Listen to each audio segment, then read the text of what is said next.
the law of averages and what it means to you as a lifter.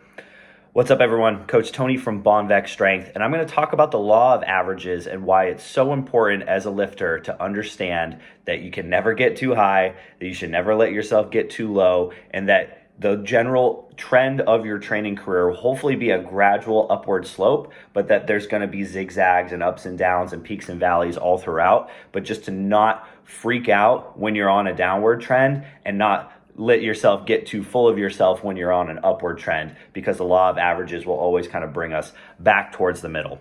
Now, if you're a sports fan, specifically a football fan, you've probably heard of the Madden Curse. And what the Madden Curse was that every year the Madden NFL football game would come out on PlayStation or Xbox or Nintendo or whatever system you played it on.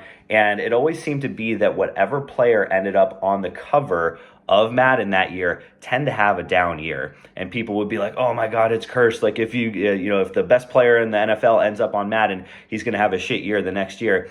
And really, all it wasn't a curse. It was just a law of averages at play. Whoever got chosen to be on the cover of Madden typically had a fantastic year the year before. They were on an uptrend. Just by the law of averages, they were bound to come down from that peak and kind of be more on that average level. Now, were they still great players? Absolutely. Did the law of averages kind of pull them down from a high point in their career? Probably. So it had nothing to do with being on the cover of Madden, but it just goes to show that the best player in the world at a given sport is a victim of the law of averages as well. So when you're training, when you're having a bad time, when you're kind of in a training rut, it's important to just keep showing up, keep being consistent, just keep plugging away. If you have a coach, let them know that you feel like you're kind of spinning your wheels, that you're not getting momentum, and hopefully that they can adjust the training program. That's typically a time to back off and make things a little bit easier. Usually I feel like people get in a rut, not because they're not training hard enough, but because perhaps they're training too hard for their given life circumstances. Maybe something's going on outside the gym that's causing a lot of extra stress.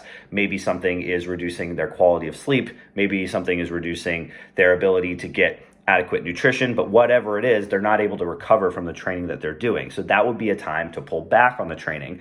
And sometimes a period of just a little bit easier training, just kind of punch the clock, understand that you're not going to set any personal records or anything like that for a little bit. Maybe that is enough to dig you out of that rut and get you back on the upward trend line. On the other hand, if your training's going awesome, that's exciting. Try to ride that momentum. I've talked about momentum in training before and how important it is to kind of ride it out when you are having good momentum in your training, because sometimes it's few and far between. So when you're doing well, push the gas pedal down, keep going, but understand it's not going to last forever. It can be kind of easy to feel like you're invincible if everything's going well, if you're crushing all your workouts, if you're hitting PRs all the time, if weights that used to feel heavy are suddenly feeling light and crisp. But just check your ego, understand it's not going to last forever. The law of averages is always going to kind of bring us back down to our center. But again, hopefully that average trend line is gradually upward over the course of your training career. So what's the lesson?